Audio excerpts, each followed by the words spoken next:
Deixa eu preparar aqui, deixar tudo bonitinho. Pronto. Instalações elétricas.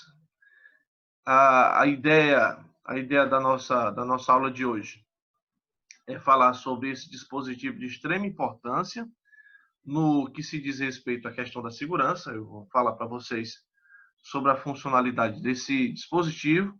Irei falar também sobre um dispositivo, de certa forma, novo, que está no mercado, que as residências ou prédios estão utilizando, que é um meio de automação residencial, muito bacana, tá bom? E devo explicar, por fim, o DPS, que é um outro dispositivo de segurança. Essa atualidade, ela vai estar atrelado a essa parte de automação residencial, e o DR, que vai ser o nosso primeiro tópico aqui, eu devo explicar sobre esse dispositivo de extrema importância, que seria muito importante se toda residência tivesse um DR.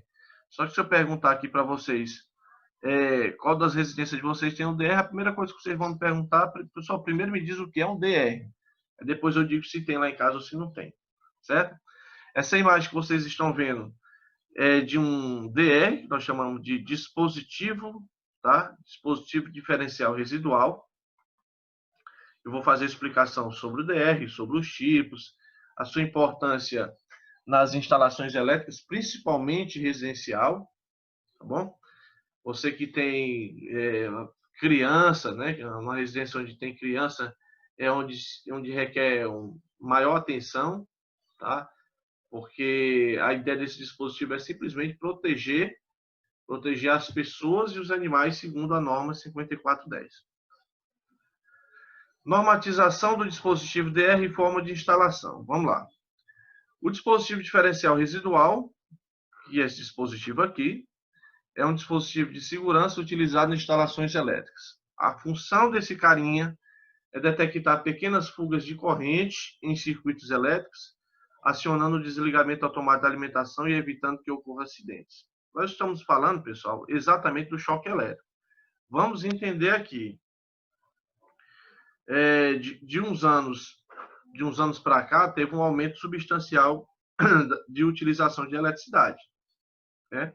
Hoje eu tenho uma demanda gigantesca de vários componentes que utilizam na base da eletricidade. Nós temos um aparelho de DVD, nós temos o PlayStation, né, o videogame, nós temos o home theater, nós temos o air fryer, não sei se eu estou fazendo propaganda aqui do componente, mas eu tenho assim uma gama de componentes que utilizam da eletricidade para que funcione, certo? Aí o que acontece?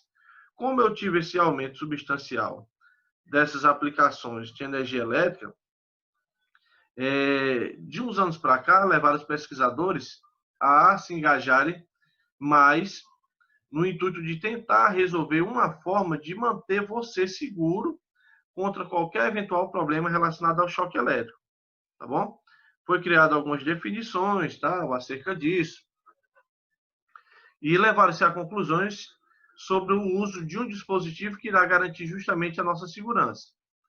Nós estamos falando do DR, tá bom? O DR ele é o ponto principal em uma instalação elétrica para fazer com que evitem qualquer tipo de acidente que possa ocorrer.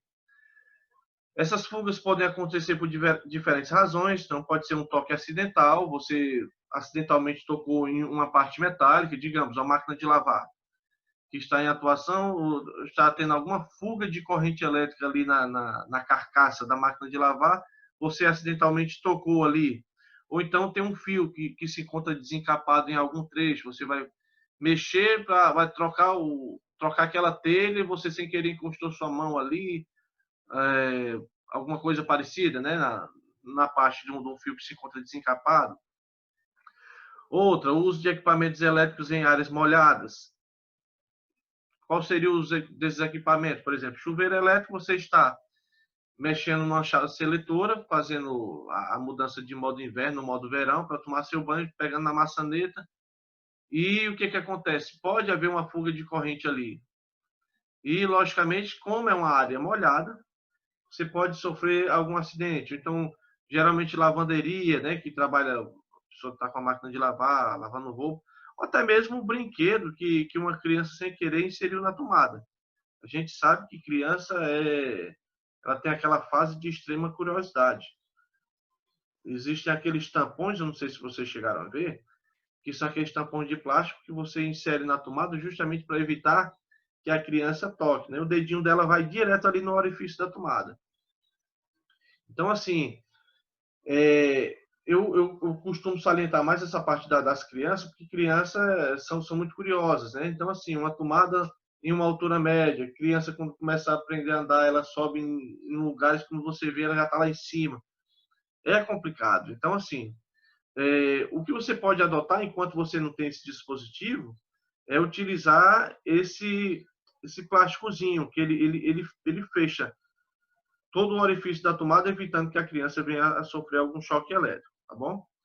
Qualquer atividade biológica, qualquer coisa, vai fazer com que você venha a sofrer um acidente envolvendo choque elétrico. Então, assim, trabalhar com eletricidade é perigoso. Eu trabalho com eletricidade há mais de 20 anos, mas eu tenho o maior zelo do mundo, o maior esmero do mundo no momento de trabalhar com isso, porque realmente é perigoso. Se você trabalhar com cuidado assim como eu procuro trabalhar, você consegue trabalhar, se aposentar no ramo sem nenhum problema. Mas essa questão que eu estou falando em que eu vou instalar um dispositivo como esse na minha residência, eu estou, na verdade, me resguardando de qualquer problema que pode acontecer. Não é porque eu entenda de eletricidade, não é porque eu tenha experiência na área, que eu não posso sofrer um choque elétrico. Então, pode acontecer de sem querer encostar ali meu joelho na carcaça de uma máquina de lavar e eu não sei se naquele momento está ocorrendo ali uma fuga de corrente. Então, assim, é necessário que a gente se resguarde de qualquer eventual problema que possa ter. Em situações como estas, a corrente elétrica corre para a terra, o sistema de aterramento, tá? Através do corpo humano, causando acidente no choque elétrico. Então, quando você, um exemplo, você toca numa parte energizada, vai haver uma tensão elétrica entre essa parte energizada, o meu corpo e a terra. Então, o meu corpo vai ser o trajeto, vai ser o nível de condução. O meu corpo elétrico, que tem mais de 60% de água, que é um excelente condutor, vai fazer com que a corrente elétrica passe pelo meu corpo e escoe para a terra. Tá bom? Os efeitos que uma corrente elétrica traz são efeitos, tá? que pode partir desde aquele formigamentozinho na mão, aquela coisa bastante simples, até uma parada cardiorrespiratória. Então, assim, vai depender muito do nível da corrente, vai depender muito do tempo de exposição, certo? Por exemplo, um dos problemas que pode ocorrer é a chamada tetanização. Eu não sei se vocês aqui já ouviram falar. Que a tetanização é aquele fenômeno onde acontece a contração muscular. Você pega, por exemplo, seu músculo se contrai. O pior deles é a língua, né? Que a língua enrola logo. Aí, porque a língua é um músculo, a língua vai se contrair, tá? Porque houve essa contração muscular devido justamente à produção dessa corrente elétrica, certo? Conforme eu falei, dependendo do tempo que vai ficar exposto, então pode causar vários problemas. Um circuito inteiro não deve ser afetado caso outra presente alguma falha. Isso eu estou levando em consideração que você instalou um componente como esse, um DR, em circuitos separados. Digamos que na sua casa tem um quadro e nessa casa tem um quadro com 6 disjuntores. Bom, para cada circuito você pode colocar um DR. Então esse DR ele vai proteger para cada circuito. Digamos que o disjuntor 1 é equivalente à tomada da cozinha. Então, se tiver algum problema de alguma fuga de corrente, qualquer problema relacionado a isso na cozinha, o DR vai disparar somente o DR correspondente à cozinha. Então, por exemplo, os demais, como da residência, vai continuar funcionando normalmente. Isso é bom? Isso é excelente. Mesmo porque, quando você destina um dispositivo desse individual para cada circuito, o problema vai ser sanado o mais rápido possível. Porque, digamos, que você resolve colocar um dispositivo como esse no circuito geral do quadro elétrico. Então, qualquer problema que acontecer na residência, esse DR vai disparar, vai desligar todo o circuito da residência. Aí você vai procurar investigar para saber o que foi que ocorreu, onde é que está situado esse problema e qual a maneira de solucionar. Quando você tem um dispositivo individual para cada disjuntor, você já está um passo à frente, porque aquele DR disparou é o do circuito dos quartos, da iluminação dos quartos. Pronto, então eu já sei que o problema está relacionado ao circuito da iluminação dos quartos. Eu não vou precisar olhar cozinha, banheiro, sala, então eu já vou diretamente para o problema que estiver ocorrendo, tá bom? Desse modo, o DR torna-se um meio mais eficaz na produção de pessoas e animais, evitando que ocorram acidentes. A utilização, pessoal, do DR, ela inicia na versão de 96 da norma NBS 5410. Então, desde 96 é obrigatório o uso de DR. Só que o obrigatório é assim, né? Se eu perguntar aqui qual a residência que tem um DR, um ou dois apontam um dedo para dizer, na minha casa tem um DR. Então, não é uma coisa hoje tão comum, mas era para ser realmente uma obrigação toda residência ter. As residências novas, né, que são construídas para serem vendidas, tem que ter o DR. Justamente por quê? Porque é uma garantia da norma e outra, porque vai haver a fiscalização e o fiscal ele vai verificar toda a instalação elétrica se está de acordo com o que diz a norma. Dentre essas coisas que o técnico vai olhar, que o fiscal vai olhar, vai ser justamente se tem um DR naquele ambiente. Alguém vai falar alguma coisa?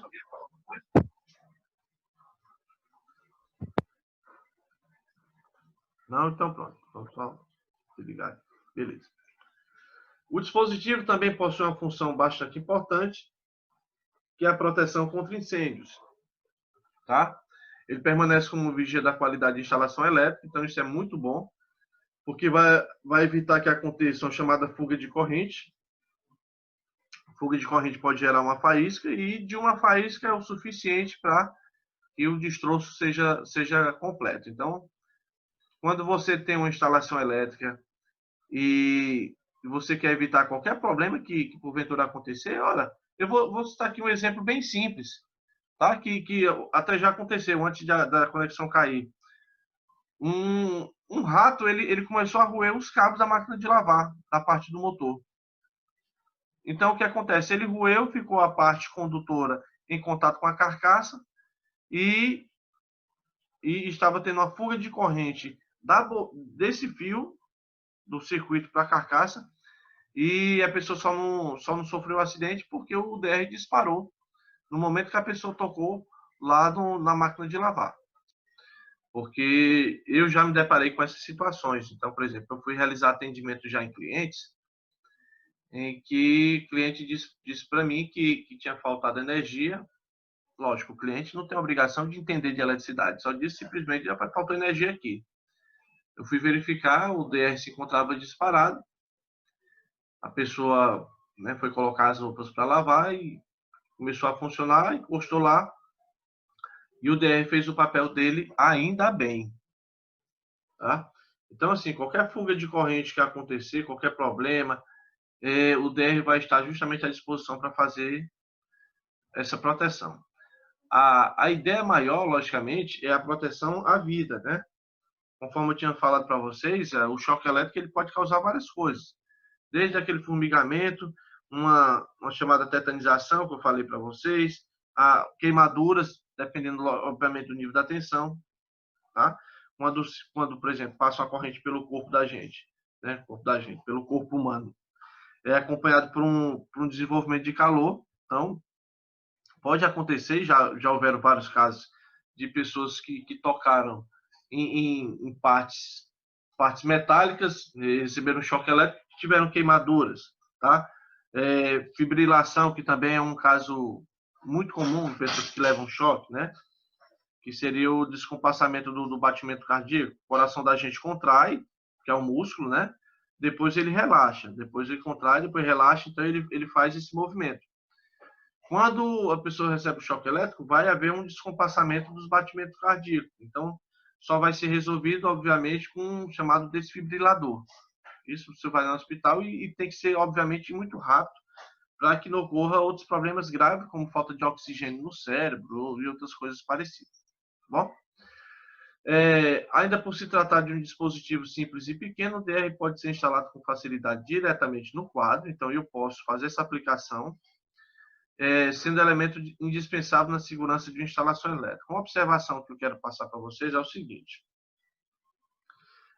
se eu tenho uma instalação antiga, velha, será que é interessante eu colocar um dispositivo DR? Então, assim, é interessante que a gente saiba se vale a pena colocar ou não. Por quê? Vou dar um exemplo. Teve um aluno meu que disse que fez a instalação e disse que se arrependeu porque ele ficou direto desligando qualquer coisa. Ele me chamou, fui solicitado, fui verificar lá o problema, né? E cheguei à conclusão que realmente não daria certo ele instalar porque a instalação dele era muito antiga. E assim, quando a instalação é muito antiga, eu vou explicar por quê, né? Porque de acordo com o funcionamento, o DR, quando ele vê alguma diferença de corrente entre o ponto de fase neutro, ele vai realizar o disparo. Então, quando eu tenho uma instalação antiga, que tem uma emenda que não foi bem feita ou coisa parecida, pode, com certeza, acarretar em problemas. Qualquer bobagem, quando você pensar em ligar alguma coisa, ele já vai entender com uma fuga de corrente e vai realizar o disparo. Certo? Segunda norma, vamos lá. A norma 5410. Onde é que eu vou encontrar alguma coisa falando sobre o DR? Fala o seguinte: o item 5.1.3.2.1.1, isso aqui são partes da norma, tá certo? O uso de dispositivos de proteção à corrente diferencial residual nominal, que é a corrente nominal, tá bom? Igual ou inferior a 30 mA, é reconhecido como proteção adicional contra choques elétricos. Vocês irão encontrar dispositivos diferenciais residuais, os DRs, com um valor de proteção geralmente de 30 mA, tá? Você pode dizer assim comigo, é uma correntezinha pequena, né? 30 realmente é uma corrente muito pequena. Mas 30 mA já é o início, que vai começando a ficar crítico, caso a pessoa ocorra a sofrer uma descarga elétrica. Então, assim, quando ele tem 2 miliamperes, 3, 5, um valor relativamente pequeno, então, assim, o máximo que a pessoa pode sentir é aquele formigamentozinho, aquela coisa assim, então não há problema algum. Mas quando chega esse valorzinho de 30 miliamperes, então, assim, é um tempo onde eu preciso realmente ter cuidado. Logicamente, o choque elétrico pode variar de organismo para organismo. Então, por exemplo, meu corpo tem uma resistência diferente daquela outra pessoa. Se eu tenho uma resistência maior, logicamente eu não vou sentir tanto esses 30 miliamperes, o choque. Mas já existe aquela pessoa que está com resistência baixa. Então, qualquer bobagemzinha vai fazer com que a pessoa venha a sofrer uma descarga elétrica, tá bom? O item 5.1.3.2.1.2 diz que a utilização de tais dispositivos não é reconhecida como constituída entre si uma medida de proteção completa e não dispensa, em absoluto, o emprego de uma das medidas de proteção. Então, assim, é interessante, digamos que eu tenho um aterramento. O sistema de aterramento da minha casa é todo bem feito. Beleza. Mas você não protegeu contra o choque elétrico. Então, você protegeu as instalações dos equipamentos. Então, muita gente acha que eu tenho um sistema de aterramento, está tudo tranquilo. Não. A questão que a gente está debatendo aqui é com relação à proteção à vida. Tá bom? Como é que funciona mais ou menos isso? A questão da utilização do valor da corrente elétrica sobre o corpo da pessoa, ela é dividida em zonas. Eu separei aqui 3 para passar para vocês, só para a gente ter mais ou menos uma ideia. Eu tenho aqui um gráfico que mostra a corrente dada em miliamperes, tá bom? E eu tenho aqui o tempo de exposição. O tempo de exposição dessa corrente. Então, é curva tempo versus corrente. Eu tenho aqui 0,01 segundo, 0,1 segundo, 1 segundo, 10 segundos. A medida, obviamente, a medida do tempo de exposição vai fazer com que haja um aumento substancial da corrente. Eu tenho aqui 1 miliampere, eu tenho 10 miliamperes, eu tenho 100 miliamperes, eu tenho 1000 miliamperes. Que 1000 miliamperes é 1 ampere, tá bom? Transformados. Bom, para a zona 1, é uma provável percepção e contrações musculares, porém sem causar efeito fisiológico. Então, assim, pode acontecer de você sentir alguma coisa nessa zona 1, que está justamente esse valor de quase chegando a 10, tá? Compreendido até esse valor, beleza, vamos partir para a zona 2. A coisa começa a ficar um pouco mais crítica, que é justamente essa zona aqui. Fortes contrações involuntárias, dificuldade respiratória, é pior que tem, porque pode acontecer de haver um asfixiamento, a pessoa acabar morrendo por falta de ar, dependendo, logicamente, do nível da corrente, tá bom? E disfunções cardíacas reversíveis. Efeitos pioram com o aumento da corrente, porém, normalmente podem ser revertidos. Então, a depender da situação, pode acontecer, já aconteceu, por exemplo, eu trabalhava na ferrovia, aconteceu de companheiros, né, levarem choque, mas conseguiu, tá? Conseguiu reverter o quadro tranquilamente sem nenhum problema.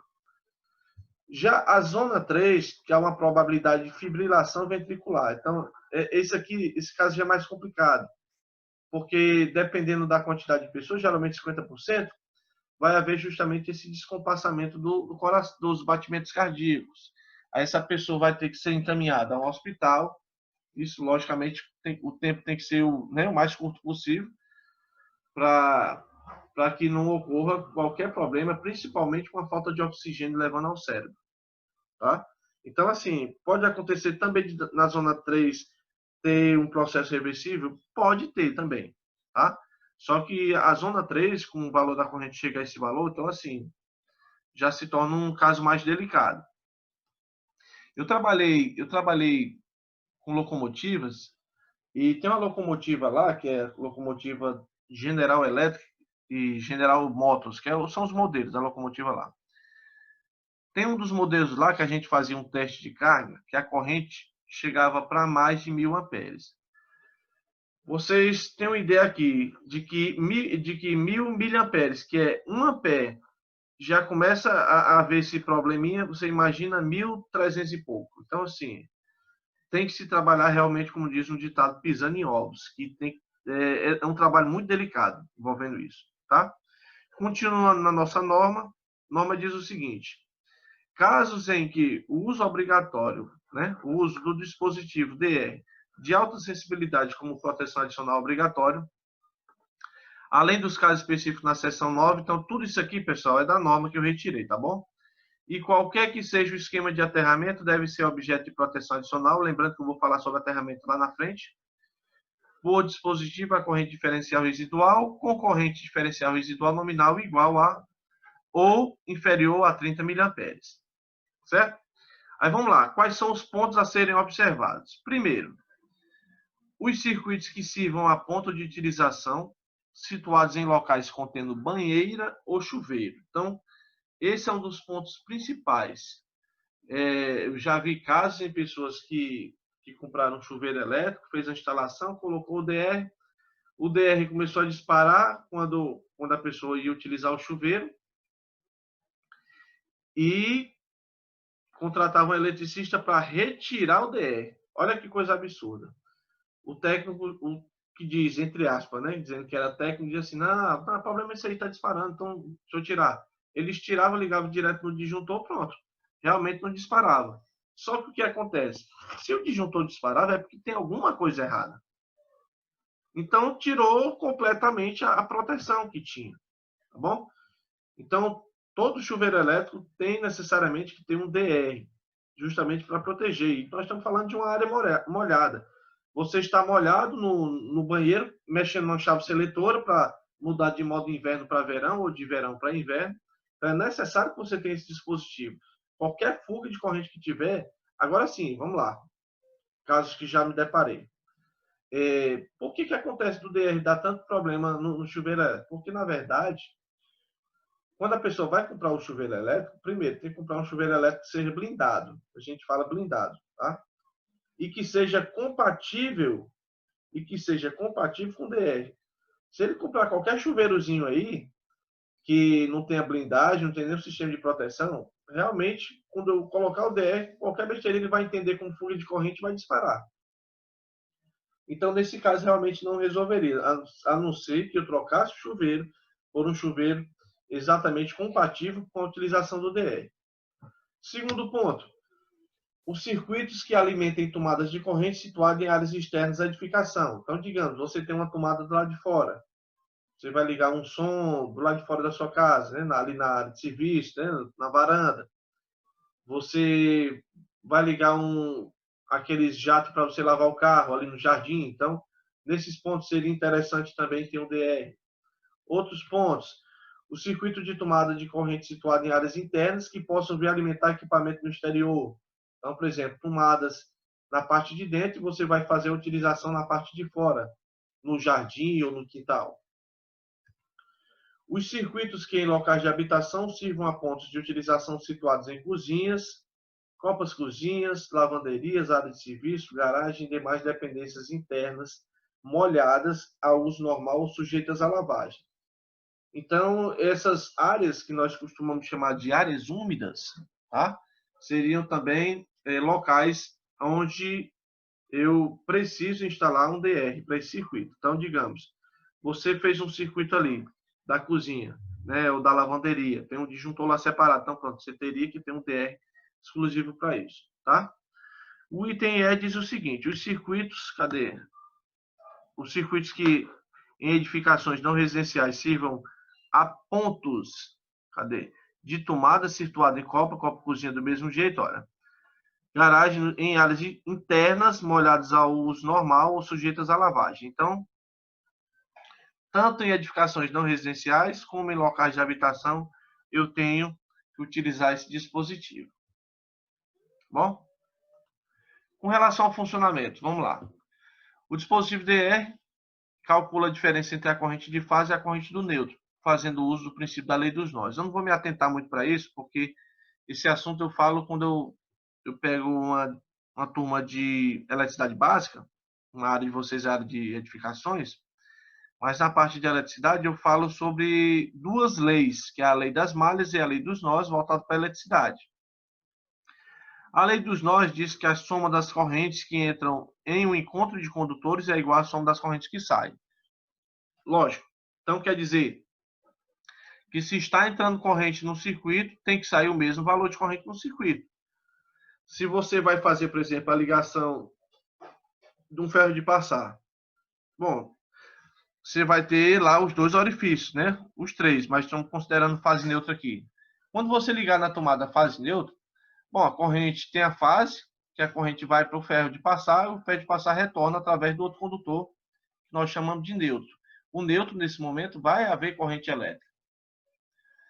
Então, por exemplo, se foi um valor de corrente, digamos, vou só chutar o valor aqui, de 4 amperes para dentro do ferro, e retornar 2,3, se for 5 e retornar 4,8, então tem alguma coisa errada. Porque a quantidade de corrente que entra tem que ser igual à mesma quantidade do que sai. O problema justamente que acontece em instalações antigas é porque uma emenda é mal feita. Então, quando a emenda é mal feita, vai haver um processo de condução em que o valor da corrente na fase vai ter um valor diferente para a corrente no neutro, tá? Vai haver essa diferença. Caso seja detectada uma corrente igual ou maior do que 30 mA, imediatamente, pessoal, o DR ele abre, ou seja, o DR desliga o circuito, impedindo que a corrente detectada cause dano durante a ocorrência do choque elétrico. Então, assim, quando você pensar, ele já tem disparado. Se eu tivesse na minha instalação somente o disjuntor, caso ocorra de eu receber uma descarga elétrica, o disjuntor dificilmente vai disparar. Porque, assim, o disjuntor, ele vai disparar, que todas as residências têm um disjuntor, o disjuntor ele irá realizar o disparo, ou seja, ele vai desligar através de um fenômeno chamado sobrecarga e através de um fenômeno chamado curto-circuito. Uma vez que você está tocando uma parte metálica, ou então você botou lá o dedinho na tomada, o que acontece? A corrente ela vai passar pelo corpo e vai ser escoada para a terra. a pessoa vai ser eletrocutada e o dispositivo não pode fazer nada. Aí é onde vocês veem a importância que se é como a gente precisa utilizar esse dispositivo. Só que, lógico, eu tenho que levar em consideração que a minha instalação está em condições adequadas para receber esse dispositivo. Bom, mostrando aqui o dispositivo, como é que seria? Eu tenho aqui o DR e eu tenho aqui o equipamento no qual eu vou ligar. Você vai levar o neutro e a fase para a parte superior do DR. Você poderia ligar pela parte de baixo, mas assim, o mais recomendado é que seja na parte de cima. Por precaução, toda vez que você comprar um dispositivo como esse, vai vir um papelzinho, um manualzinho dizendo onde é que você deve ligar, onde deve ser a entrada e onde é que deve ser a saída. Sendo assim, você verificou, todo DR ele tem uma letra N maiúscula. Essa letra N maiúscula vai representar o neutro. Então, por exemplo, eu não posso ligar o fase aqui nesse condutor, eu tenho que ligar exatamente no local descrito. O neutro vai ser onde está tipado. Geralmente você vai encontrar essa letra N em alto relevo. A letra N serve como indicação da posição do neutro no DR, tá bom? Aqui é o condutor de proteção que você ligou no equipamento, né? O sistema está aterrado. Aí você tem um fase na saída e o neutro que vai ser levado até o equipamento. Beleza. A corrente, olha aqui, olha, a corrente que atravessa o condutor de fase é a mesma que atravessa o condutor de neutro. Então, por exemplo, se essa corrente entrar, eu preciso desse mesmo valor de corrente saindo aqui no condutor de neutro. Isso eu estou levando em consideração que o equipamento se encontra funcionando. Então, olha, a corrente nominal, né, vai ter que ser 0 amperes. Por quê? Porque eu fiz a diferença entre a corrente de fase, que é a corrente que entrou, e a corrente de neutro, que é a corrente que saiu. Em modos práticos, pessoal, como a gente está trabalhando com a tensão alternada, uma corrente alternada, não vamos nos atentar muito para isso, mas essa corrente ela vai e volta no intervalo de 60 vezes por segundo. Então, é um intervalo muito rápido. Tá? Vai e volta. Do mesmo jeito que isso aqui vai e volta. Resumindo tudo isso, a corrente que entra aqui vai entrar com um valor e a corrente que vai sair daqui tem que sair no mesmo valor. Caso contrário, o interruptor aqui, o disjuntor diferencial residual, vai interpretar isso como sendo a fuga de corrente e vai realizar o disparo. Quando realiza a fuga de corrente, pessoal, essa corrente vai ser escoada para onde? Justamente para o condutor de terra. Então, a corrente que atravessa o condutor fase não é a mesma que atravessa o condutor neutro. Então, digamos, eu tenho uma corrente de fase chegando até o equipamento. O valor da corrente do neutro que entrou já foi diferente dessa corrente de fase. Porque está havendo uma fuga de corrente. Essa fuga de corrente será escoada através do condutor de proteção. Então, o sistema tem um aterramento. Então, vai haver uma fuga de corrente. Não necessariamente o DR vai disparar porque você tocou em uma parte metálica, mas sim, se você tem, por exemplo, sistema de aterramento e a corrente desse equipamento está escoando, está vazando aqui no condutor de proteção. Então, nesse caso, olha, a corrente de proteção está sendo diferente de 0 amperes. Então, nesse caso, vai haver com que haja o disparo do interruptor DR. Bom? Alguma dúvida, pessoal? Até então? Não, professor, tranquilo. Pronto. Então, vamos iniciar agora outro assunto. Nós não vamos fazer nenhum exercício, tá? Baseado nisso. O que cair, talvez, seja no questionário, alguma pergunta, alguma coisa relativa a isso. Mas ninguém vai fazer cálculos, não. Tá bom? Pelo menos hoje. Hoje eu quero mostrar esses equipamentos, tá? Para que vocês conheçam, saibam a importância desses equipamentos, para que serve.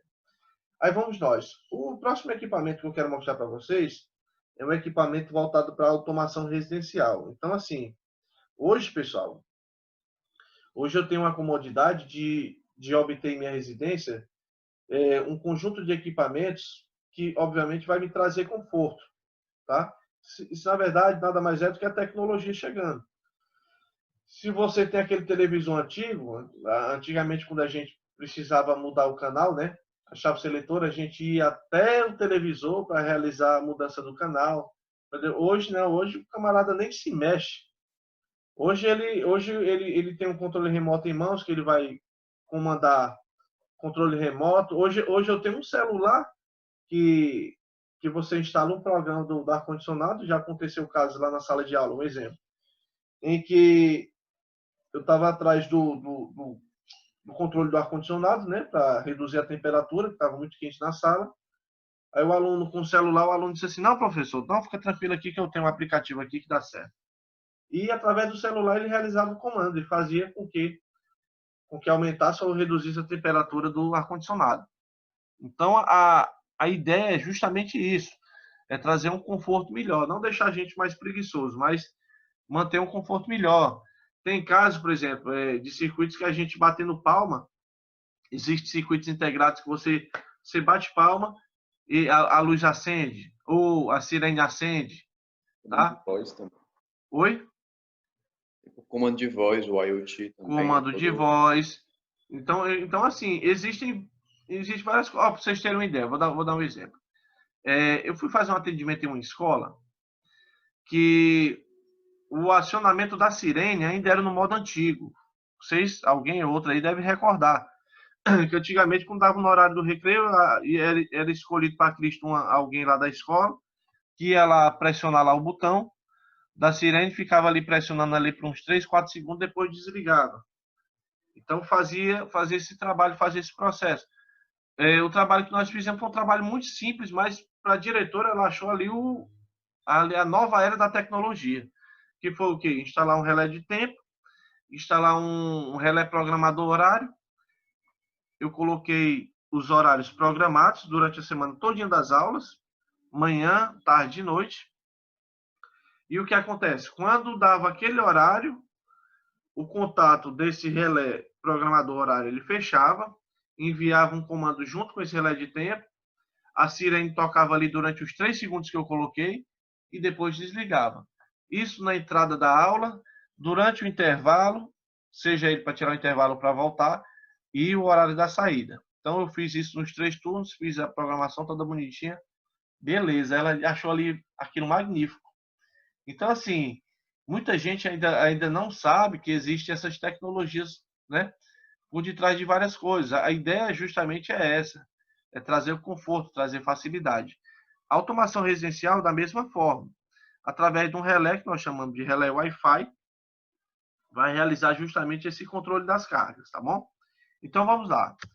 Esse relé Wi-Fi controlar o acionamento de cargas, corrente alternada, que é o residencial, né? Nossa atenção, através de um smartphone ou tablet utilizando Wi-Fi, que vai ser um dos projetos da internet das coisas mais requisitados. Então, olha, eu vou realizar, pessoal, o comando, uma operação de uma carga simplesmente através de um tablet ou através de um smartphone. Então, assim, hoje está muito fácil. Eu posso, por exemplo, vou citar aqui um exemplo. Você resolve viajar, passar um mês fora de casa.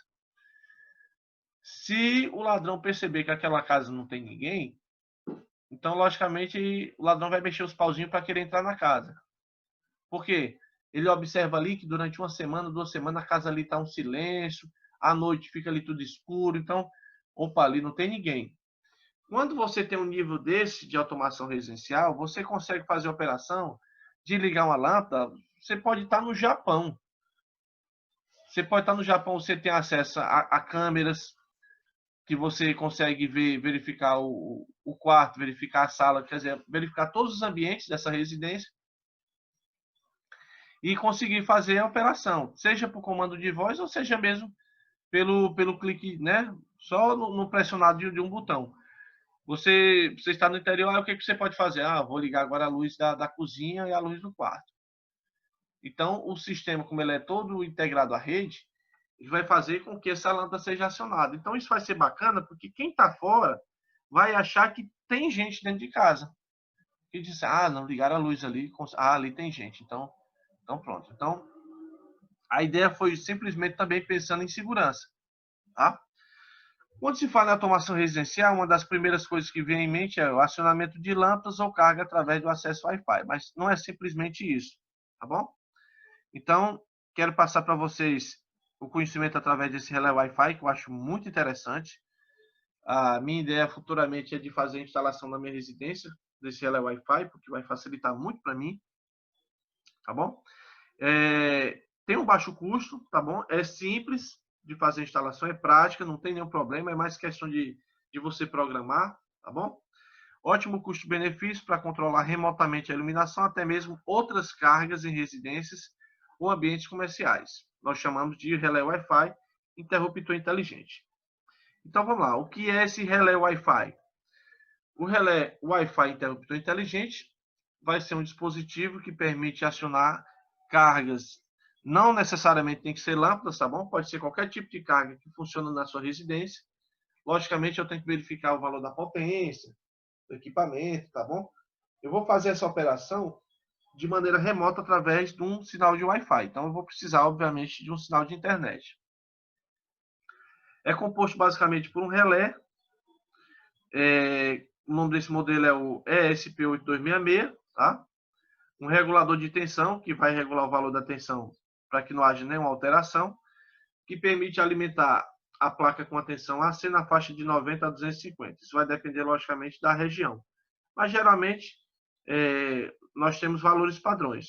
Hoje eu posso ter um chaveamento automático que, por exemplo, se você resolve levar esse relé para o Rio de Janeiro. Rio de Janeiro não é 220, a tensão de lá é diferente. Então, automaticamente, o sistema vai entender como aquela tensão e vai funcionar, tá? O relé Wi-Fi é baseado no XP8266 e o mesmo possui um firmware que é capaz de fazer com que o módulo se conecte ao servidor na nuvem através de uma rede Wi-Fi. Logicamente, para que tenha função, eu preciso desse sinal Wi-Fi, que vai ser justamente uma comunicação que vai ter entre o meu acionamento, o comando que eu vou realizar, e o sistema de relé, tá bom? Isso permite que todo o controle sobre a placa possa ser feito remotamente. Então, olha o responsável por isso. Essa pecinha, ela vai ficar dentro desse componente aqui, tá? Esse relé Wi-Fi vai funcionar e vai ter suas funções graças a esse, de certa forma, chipzinho que vai fazer todo o trajeto, todo o trabalho, tá bom? Relé Wi-Fi é um chip que rapidamente dominou o mercado por seu baixo custo e rápida disseminação. É barato, tá bom, pessoal? Eu posso fazer um sistema de conexão simples, não precisa ser um expert para fazer a instalação desse relé, tá bom? Ele possui Wi-Fi, possibilitando a conexão de diversos dispositivos ou rede local, como sensores, atuadores, entre outros. Então, é um grande avanço se a gente for utilizar um componente como esse em nossas residências, tá bom? Ao utilizar no smartphone ou tablet, só corrigir aqui, tem tablet, o aplicativo referente ao relé Wi-Fi inteligente torna-se possível fazer o controle mesmo de uma forma bem simples. Então, você vai instalar o aplicativo para esse relé, logicamente. Vai haver uma comunicação entre o seu smartphone ou seu tablet e o relé Wi-Fi, tá bom? Eu vou ter como conjunto de carga da seguinte forma. Eu vou ter um disjuntor, que vai ser o disjuntor geral. A fase vai chegar até esse disjuntor. A saída do disjuntor, que continua logicamente a fase, eu vou ligar na entrada, tá? Que chama de input. Eu vou ligar a fase e vou ligar o neutro. Veja que o modo de instalação é muito simples. Vou ligar na entrada, fase e neutro. Logicamente, a fase vai passar primeiro pelo disjuntor. Aqui é o relé Wi-Fi inteligente, que vai fazer uma comunicação com o celular ou com o tablet, conforme eu tinha dito para vocês. Eu vou ter o neutro, que vai para cá, que eu vou ter o retorno. Nesse retorno, pessoal, é a mesma fase, digamos assim, porque internamente eu vou ter uma chavezinha que vai fechar e vai bater um contato. Quando fechar o contato, essa fase agora vai passar direto por esse contato, que fica internamente, e será agora o retorno. Então, digamos que aqui seria uma lâmpada. Então, através do comando, o comando leva a informação para o relé, e o relé libera o contato fechando, fazendo com que a carga seja acionada. Certo? Como é feito esse acionamento da carga? Acionamento da carga via push button. Como é que vai funcionar? Após energizar os fios de alimentação na entrada, então a primeira coisa que você fez foi colocar alimentação de fase e de neutro, certo? da entrada do módulo LED do relé Wi-Fi irá começar a piscar com intervalo de 2 segundos, depois que você energiza esse relé. Sem efetuar o pareamento do relé Wi-Fi, com o aplicativo você só irá conseguir acionar a lâmpada através do push button, que se encontra logicamente no módulo. Então, eu tenho que realizar o pareamento. Se eu vou simplesmente fazer só o acionamento da carga através do push button, vai realizar da seguinte maneira.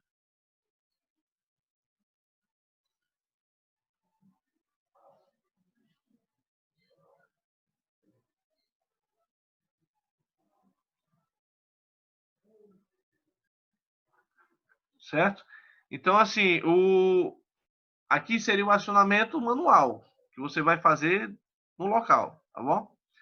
Só que, lógico, eu não comprei um relé para fazer esse trabalho. Eu vou querer realizar o pareamento para depois fazer o comando no celular. De que adianta eu comprar um relé como esse para fazer com que ele tenha a função realizando acionamento manual? Então, não existe, tá? A ideia é justamente que eu utilize isso a um comando de celular a quilômetros de distância. Basta que tenha logicamente o sinal de Wi-Fi. Mas vamos lá.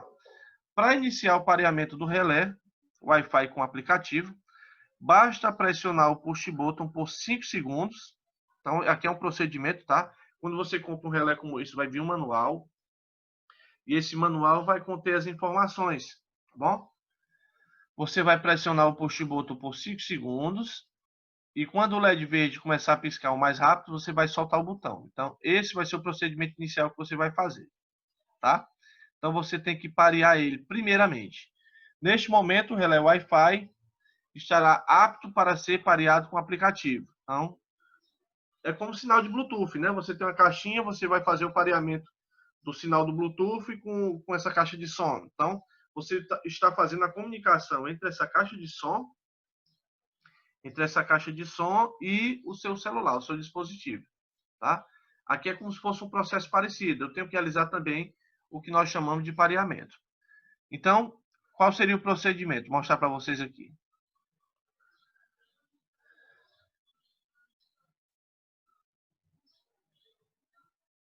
Cinco segundos, olha, ele começa a piscar. Pronto. Então, eu realizei o pareamento. Vou repetir de novo, olha. Ele segurou por 5 segundos. Ficou com o dedo pressionado. Aí ficou piscando. Depois dos 5 segundos, a lâmpada aqui, o LEDzinho, começa a ser piscado com intensidade maior. Então, pronto. Aí você já pode soltar. Tá? Então, nesse caso, já vai haver uma comunicação e um pareamento do relé com o celular, o que você for utilizar. Tá certo? Aí vamos nós.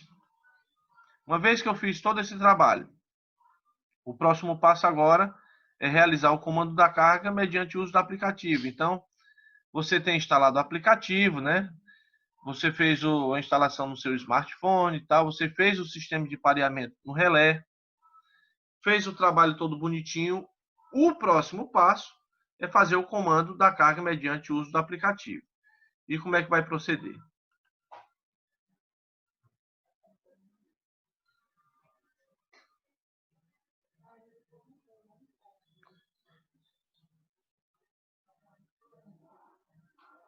Lembrando que para ter a função de comando, logicamente, você tem instalado o programa, é necessário que tenha o sinal de Wi-Fi, tá bom?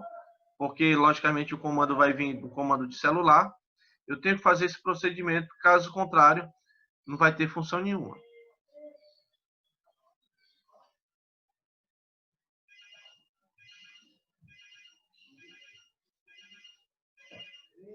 Certo? Até então, pessoal, alguma dúvida? Não, professor, tranquilo. Sobre essa questão do relé? Pronto, então assim, onde é que eu posso encontrar esses relés? Então hoje está muito fácil, né? Mercado Livre, OLX, esses locais que fazem vendas pela internet, né? Vende muito. Hoje está vendendo mais do que banana em feira esses componentes, porque traz uma comodidade, né? Então, vou dar um exemplo. Digamos que você resolve colocar no seu quarto um relé como esse, para fazer esse acionamento.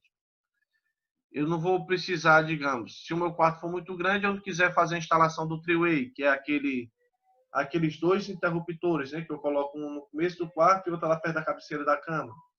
Você não precisa mexer na sua instalação elétrica. Basta que você faça a utilização desse relé e incorpore no circuito do quarto. Então, assim, você se encontra ali deitado, você, geralmente quase todo mundo ali dorme e coloca ali o celular de lado, né, que podem ser que ligue em determinado horário da noite, e o celular se encontrando ali no cantinho, pronto. Na hora de dormir, você só vai lá e realiza o acionamento e desliga a lâmpada. Então, assim, é um modo muito prático. Isso eu coloquei lâmpada, mas isso aí pode ser levado em consideração a qualquer outro tipo de carga que esteja, logicamente, dentro dos parâmetros desse relé. Tá?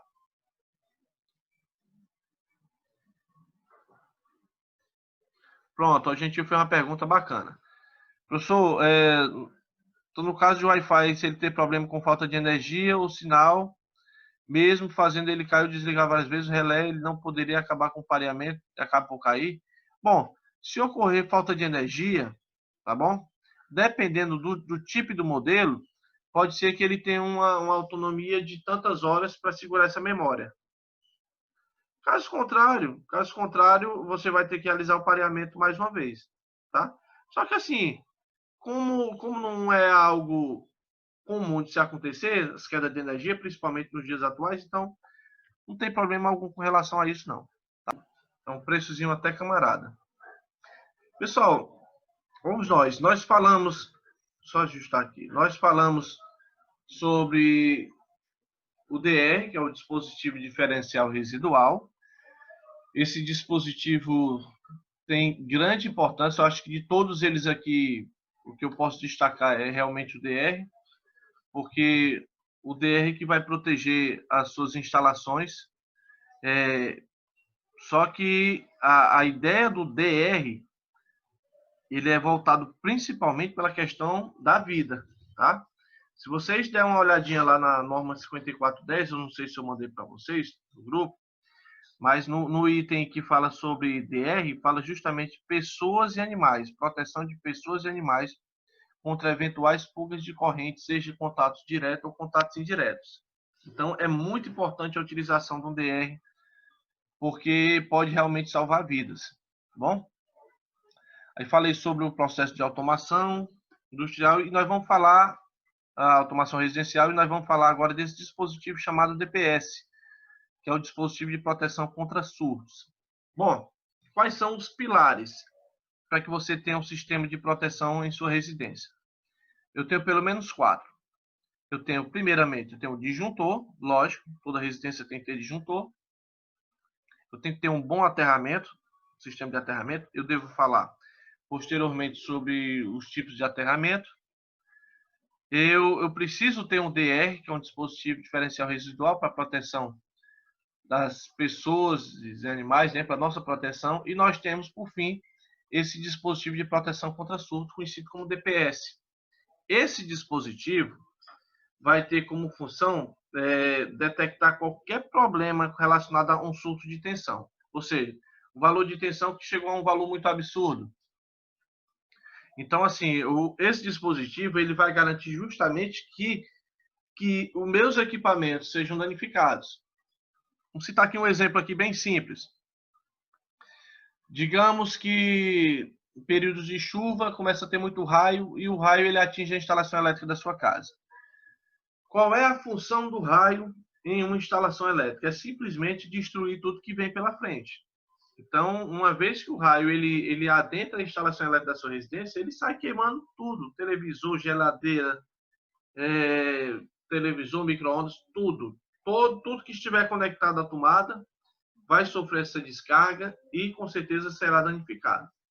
Então, a ideia desse dispositivo é justamente evitar qualquer problema que ocorrer com relação ao surto de tensão. Porque, por exemplo, um raio, quando ele atinge a instalação elétrica, ele não deixa de ser uma sobretensão, uma tensão acima da tensão permitida. Então, o papel vai ser justamente esse, de tentar produzir uma proteção ao máximo da sua instalação elétrica. Tá?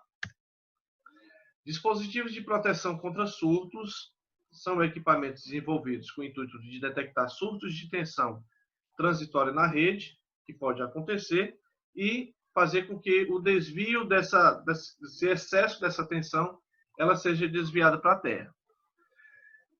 A ideia justamente desse dispositivo é evitar que seus equipamentos sejam danificados, ou seja, evitando a queima de equipamentos mais sensíveis a esse tipo de variação, como aparelhos elétricos e principalmente aparelhos eletrônicos.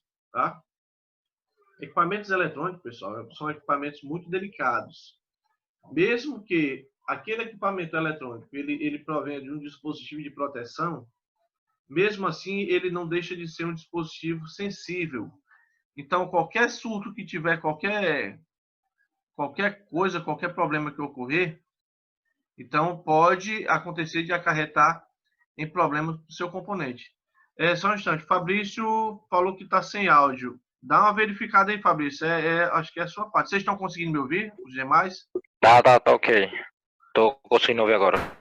Dá uma olhadinha só na tua configuração, Fabrício, que deve ser alguma partezinha. Já aconteceu de aluno também estar sem áudio.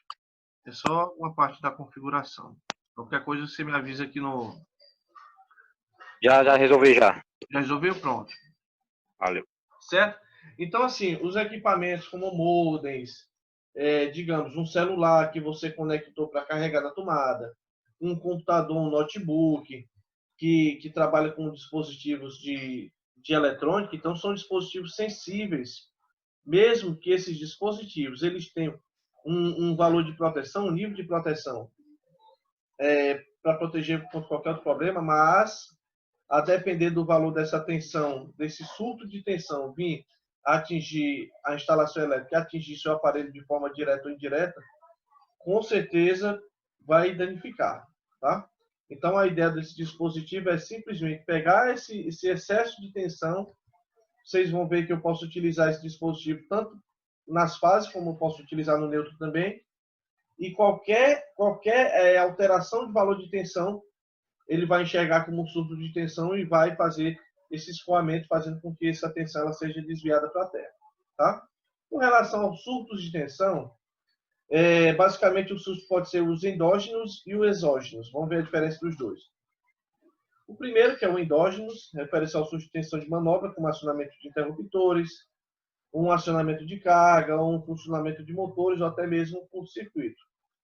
Digamos que na instalação elétrica, na instalação industrial, eu tenha um circuito que nessa instalação industrial eu vou realizar a partida desse motor. Na partida desse motor, o que vai acontecer? O motor, como ele se encontra num momento de inércia, o motor está parado. Quando você ligou, provavelmente vai ter uma sobrecorrente. A corrente vai chegar a um valor absurdo. A tensão vai ser alterada. Então, no funcionamento de motores, a depender da quantidade de carga, então pode haver uma alteração da tensão em cima dos motores. Ou até mesmo pode acontecer de haver um curto-circuito. Caso ocorra coisa dessa natureza, o valor da tensão vai para um valor muito alto. Digamos que você resolve, um exemplo, resolve pegar um cabo, fazer essa loucura, de pegar um cabo, ligar num orifício da fase, pegar esse mesmo cabo e ligar o neutro. Você realizou um curto-circuito. E nesse curto-circuito, uma vez que acontece esse fenômeno, a tensão ela vai para um valor muito absurdo, então vai um valor muito alto. Sendo assim, o que acontece? Aí é a hora do DPS entrar em ação. Já os surtos exógenos são surtos de origem atmosférica, ou seja, geralmente são parte externa. Ou seja, quando um raio atinge diretamente a rede elétrica. Então, o fenômeno de proteção ele vai se dar através dos fatores internos, tá? Digamos que na indústria eu vou realizar uma operação que ocasionou essa sobretensão. São surtos endógenos, então pode acontecer de ocorrer esse problema desse surto e o DPS entrar em ação para cortar a alimentação. Já o exógeno já vai ser uma origem externa, então alguém fez uma manobra externa numa rede próxima à sua casa que ocasionou esse valor de tensão maior do que o valor nominal da sua casa, que geralmente 220 volts, e fez com que atingisse a sua instalação. Antes de atingir a instalação, o DPS já vai fazer o papel dele de tirar de funcionamento. Tá? Os picos de tensão causados podem ser conduzidos ou, quando caem perto de um prédio, podem ser induzidos. Então, pode acontecer esses fenômenos. Geralmente, são instalados em indústrias, instalados em prédios, mas em residências também a gente pode encontrar. Tá? Aqui um exemplo de descargas diretas e indiretas na estrutura ou próximo da estrutura. Então, por exemplo, um raio ele pode atingir a sua residência, mas um raio também pode atingir a instalação elétrica. E a instalação elétrica, logicamente, é conectada até a sua casa. Então, de certa forma, a sua casa acaba por sofrer também esse problema. Tá bom? Então, tanto a descarga direta na estrutura, ou próximo da estrutura, como também na linha de energia, de uma forma direta ou indireta, ou nas proximidades dessa linha. Então, esse surto de tensão vai fazer com que atinja a linha da sua casa. Geralmente, essa questão de raios ocorre geralmente em regiões muito rochosas, né? Por exemplo, Piauí nós temos esse problema, porque Piauí tem muita rocha, então tem incidência de raio muito grande. Se bem que o Ceará também não sai perdendo muito não, porque durante o inverno desse ano nós tivemos uma grande quantidade de raios. Certo? Assumindo um fornecimento com a tensão de 380 volts, geralmente tensão trifásica, e 220 volts, que é a tensão que você tem na sua residência, tá bom? A Agência Nacional de Energia Elétrica, então veja que a ANEEL é o órgão fiscalizador, está dentro de todos esses âmbitos relacionados à eletricidade, delimita níveis que variam entre 201 e 231. Então, por exemplo, para a sua residência, qual seria o valor a ser utilizado? O valor que estava entre esses valores, de 201 a 231. Por quê? Porque minha tensão é 220 volts. Já 348 a 396, tensão de 380 volts, se fosse trifásico, certo? Ou seja, a concessionária de energia tem que entregar ao consumidor tensões que variam nessa faixa, determinada, garantindo o funcionamento normal dos equipamentos. Então, eu tenho que encontrar um DPS que esteja dentro do parâmetro da minha tensão que eu vou utilizar na minha residência, no caso, para 220 volts ou para 380 volts, se no caso se tratar de um circuito trifásico. Tá bom? A seguir, temos exemplos de amplitudes de tensão, quando ocorre surto na rede, observando a discrepância entre a tensão nominal e a tensão ocasionada. Então, olha aqui, olha. O surto de tensão de manobra pode variar entre 2,5 a 4.000 volts. Então, veja que é um valor muito absurdo realmente. O valor desse atingindo a sua instalação já era. Tudo que tiver conectado à tomada vai para o beleléu, mas é ligeiro, tá? E o que dirá também o surto de tensão induzido, que varia entre 3 e 5 kV. Então, pode haver sim um problema. O surto de tensão acompanhado com a corrente, tá? Olha aqui, olha. Eu tenho um valor aqui, olha. Aqui é dado o tempo e aqui é dado o valor de tensão em kV e a corrente dada em kA. Então, veja o valor que pode acontecer em um momento de pico, chegar a 100.000 amperes. Pessoal, é uma corrente muito grande, tá?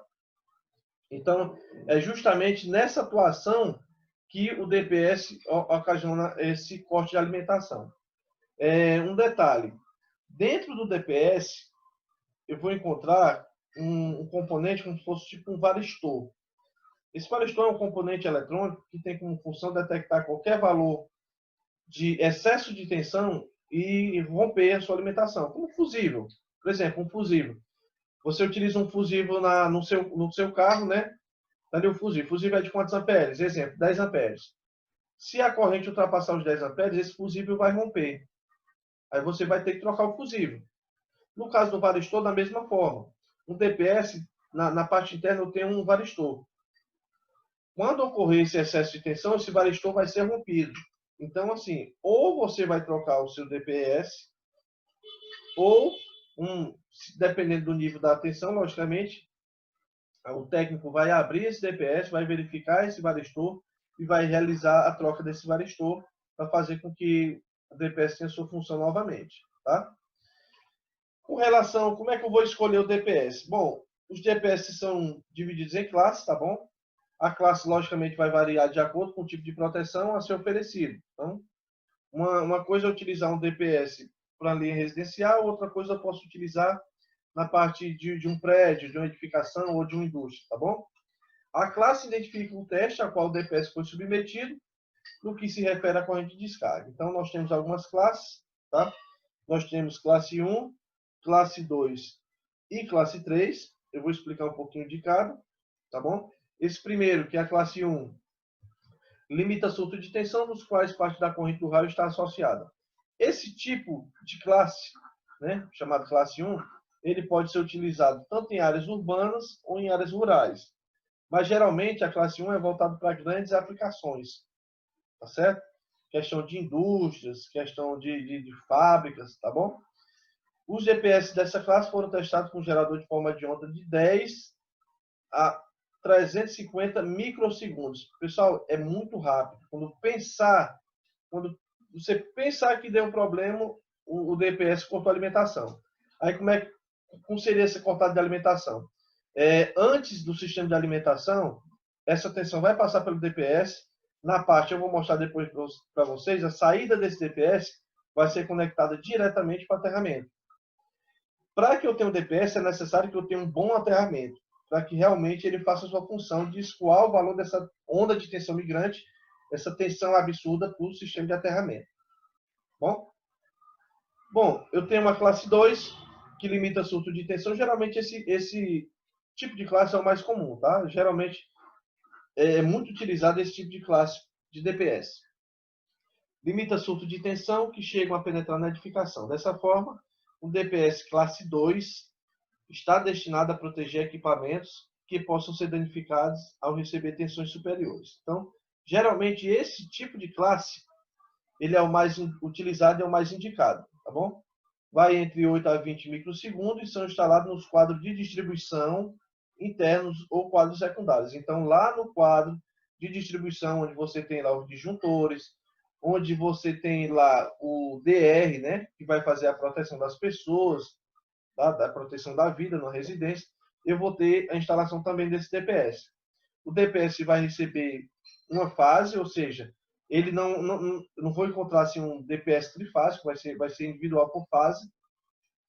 Se o teu circuito é trifásico, você vai ter 3 DPS. Logicamente, eu vou precisar de um outro for neutro, então vão ser 4 ao total.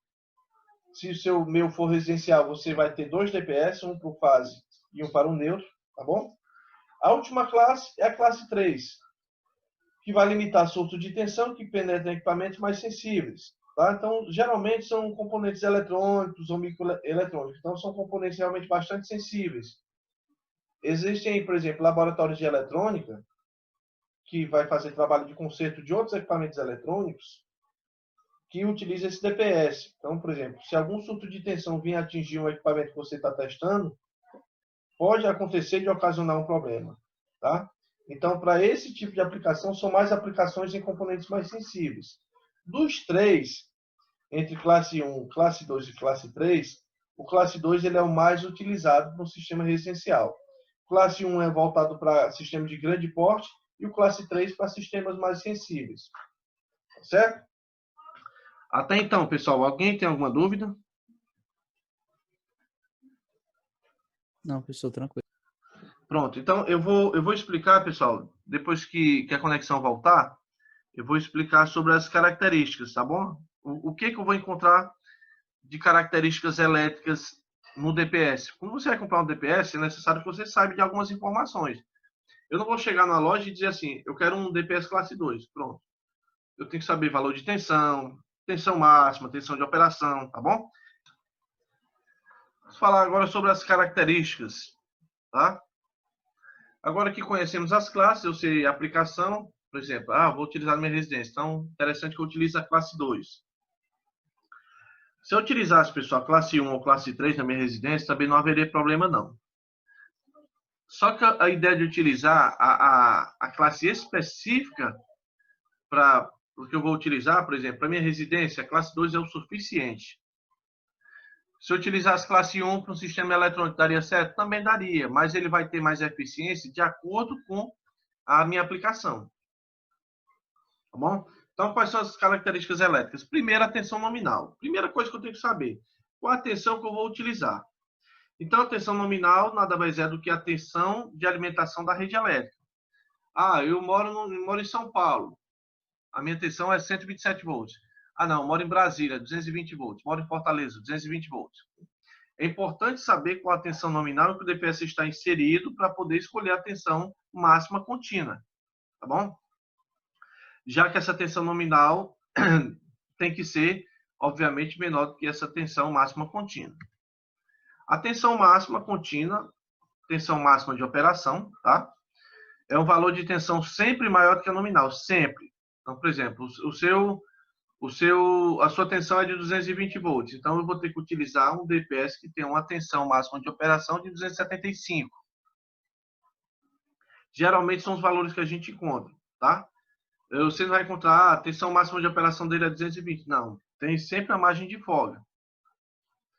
Abaixo do valor da tensão máxima, o DPS não atuará. Então, este valor é geralmente 10% maior do que a tensão nominal. Por questões práticas, convenciona-se que para um sistema cuja tensão nominal entre fase neutra de 220 seja utilizado um DPS igual a 275. Eu resolvo comprar um DPS para minha residência. Classe 2, olha as informações que eu tenho que verificar. Classe 2 para uma tensão de 220. Quem vai fornecer para você, no caso o vendedor, ele vai saber que ele vai ter que lhe fornecer um DPS para uma tensão de 220 com a tensão máxima de operação de 275. E assim por diante. Certo? Nível de tensão de proteção, tensão residual. Existe um valor máximo de tensão que ainda permanece nos terminais de um DPS durante sua operação. Se o DPS obtiver uma tensão residual menor do que 1.200 volts, 1,2 kV, significa que, caso um surto de tensão que gera 20 kA de corrente, tá bom? De descarga atingir o DPS, o mesmo delimitará a tensão até um valor máximo de 1,2 kV. Então, o que acontece? Quanto mais baixo for o valor dessa tensão residual, melhor vai ser a qualidade do DPS. É por isso que, na instalação de DPS, eu tenho que deixar o aterramento bem feito. Eu estou levando em consideração que você fez um sistema de aterramento bacana. Por exemplo, um DR. Eu preciso ter aterramento para utilizar um DR? Não. Não necessariamente você precisa ter um aterramento para instalar um DR. Mas para instalar um DPS, é importante que você tenha um aterramento. Mesmo porque a saída dele, a saída do DPS, vai ser conectada diretamente ao sistema de aterramento. E se você tem um sistema de aterramento muito do safado, você pega um prego, amarra ali no fio e coloca na parede, isso não é aterramento. Isso é um improviso muito do chulé. É como você vai fazer um aterramento, você envolve um fio, por exemplo, na carcaça da geladeira e coloca na parede. Você não fez um aterramento, você fez ali um improviso, tá bom? Nós temos também a corrente nominal de descarga, tá? Valor determinado pelo fabricante, testado sobre um gerador, então é realizado testes até que seja comprovado o valor de variação, tá? De corrente e de tempo, logicamente. Determinado pelo fabricante, testado sobre um gerador de forma de onda de 8 a 20 microsegundos, que determina a corrente média que o DPS pode suportar sem se danificar. Tem modelos de DPS, pessoal, que a gente só troca a cápsula. A gente retira a parte da frente, então tem só uma... Não sei se é o da Schneider, da Siemens, que é um fabricante que tem, que eles vendem separadamente. Então, eu não preciso trocar o DPS todo por completo. Eu só tiro essa cápsula e coloco. Na posição de funcionamento, geralmente existe um LEDzinho verde indicando que está tranquilamente funcionando sem nenhum problema. Quando ocorre de acontecer essa descarga para a terra, então essa luzinha ela muda de posição para vermelha. Aí quando você verifica, já sabe que aquele DPS ali tem que ser substituído ou tem que ser realizada a manutenção. Exemplo, se um DPS possui uma corrente nominal igual a 20 kA, o mesmo poderá suportar corrente de descargas maiores ou menores que esta por uma unidade de vezes determinada pelo fabricante. Então, todas essas informações eu tenho que encontrar através do fabricante, tá? Todas as informações vão ser importantes para mim. Corrente máxima de descarga, que é a corrente máxima entre 8 e 20, tá? Para 8 e 20 microsegundos. Valor determinado pelo fabricante testado sobre um gerador de forma de onda, de 8 a 20 milissegundos, que determina a corrente máxima que o DPS pode descarregar pelo menos uma vez sem se danificar. Geralmente, a depender do nível dessa descarga, o DPS ele precisa ser substituído.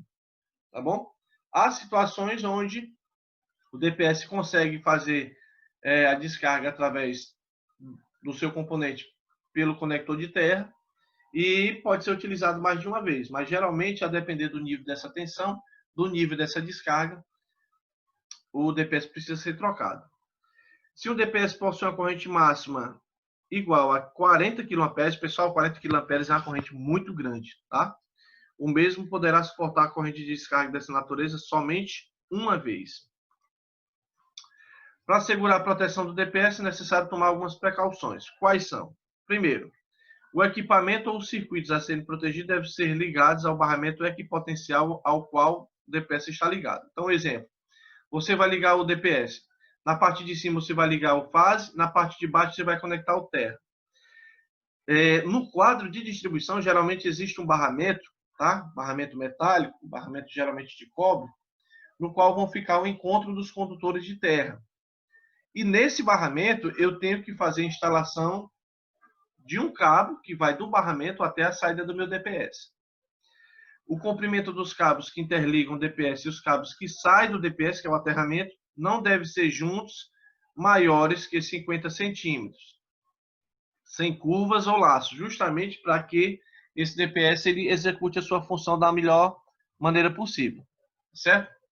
Inclusive, a seção, olha aqui, ó, como a norma já entra de novo, a seção 6.3.5.2.9 da NBR 5410/2004, conversão 2008, trata dos condutores de conexão. Então, vocês dão uma verificada lá depois, que a norma ele trata justamente dessa parte envolvendo DPS. Para evitar que ocorram falhas internas em qualquer das unidades, no que se refere aos cabos de alimentação, eu recomendo ser instalado antes de cada um disjuntores termomagnéticos monopolares. Então, sempre o disjuntor equivalente ao circuito.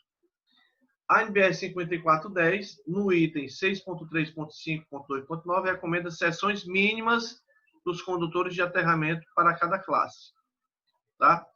Condutor de aterramento, por exemplo, você vai fazer um sistema de aterramento para a classe 2. Então, tem que utilizar no mínimo uma bitola, uma grossura, né, de 4 milímetros quadrados. Caso seja classe 1, você vai ter 16 milímetros quadrados. Certo? Como é que seria a ligação? A ligação seria da seguinte forma. Eu tenho aqui o disjuntor. Bom? Nesse disjuntor aqui, eu vou ter aqui, olha, eu vou ter a fase 1, eu vou ter fase 2, vou ter fase 3, que a gente chama, estou dizendo aqui que é fase A, B e C, mas são 3 fases distintas. Levando em consideração que eu tenho esses disjuntores, aí eu vou ter a saída, por exemplo, da primeira fase. Vem aqui para o DPS uma fase e vou fazer uma derivação para o DR. Estou levando em consideração que é um circuito trifásico, tá bom? Então, eu vou ter um disjuntor aqui tripolar, vão ser 3 fases. A saída da segunda fase vem para o segundo DPS e vem para a segunda conexão do DR. Veja que o DR aqui ele é único, tá?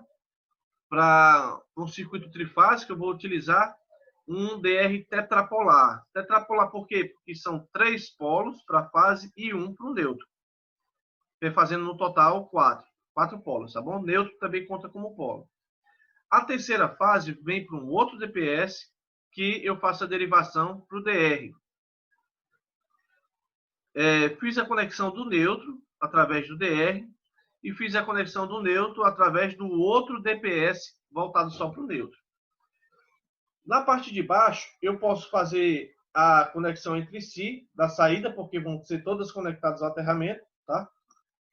Em vez de eu pegar a saída e conectar o barramento, saída, barramento, eu posso colocar, existe um barramento que faz a conexão dessas partes aqui, todas juntas. Então, eu vou ter aqui essa parte de baixo aqui, do DPS, dessa primeira fase, fazendo a conexão com a segunda, conexão com a terceira e conexão com o neutro. Então, vão estar conectadas entre si a saída do DPS e eu vou escolher qualquer um dessas partes aqui do contato para fazer a ligação direto para o barramento do terra.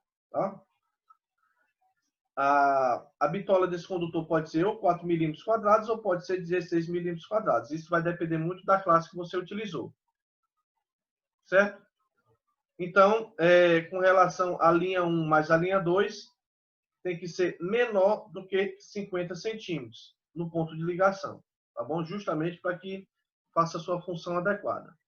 Então, aqui é um exemplo de instalação correta para um circuito trifásico, um sistema trifásico em um quadro de distribuição secundário, com a classe de utilização DPS classe 2. Então, por exemplo, se a minha residência tem um circuito trifásico, primeiramente a fase chega até o disjuntor, a saída do disjuntor vai ser derivada com o DPS e com a entrada do DR. A saída do DR vai ser a saída que vai ser diretamente ligada ao circuito, tá? Então, veja que eu tenho mais 2 equipamentos de proteção instalados na minha residência, no meu quadro de distribuição. Eu vou ter um DR que irá proteger a vida e eu vou ter um DPS que irá proteger os circuitos e as instalações contra qualquer eventual fuga de tensão, valor de tensão absurda de uma origem externa, seja de raios, que for atingir a instalação, ou realmente na parte interna alguma manobra indevida. Mas essa questão de sobretensão da parte interna geralmente acontece em fábricas, tá bom? Porque fábrica tem um conjunto de motores, máquinas, esteiras. E para essas aplicações, aí sim, é de extrema importância que eu utilize um DPS para todo o circuito, tá? Eu posso instalar, eu estou tendo aqui a saída desse disjuntor tripolar, mas eu posso ter a derivação desse DPS em instalações individuais, tá bom? Só que essa é uma das maneiras mais corretas que eu tenho para fazer a instalação do DPS. Eu coloquei o DR aqui também, porque como a gente já explicou de DR hoje, então fica bacana aqui para vocês verem como é que eu faria isso no quadro secundário de distribuição. Tudo tranquilo, pessoal? Alguma dúvida? Tranquilo. Pronto, beleza. Então,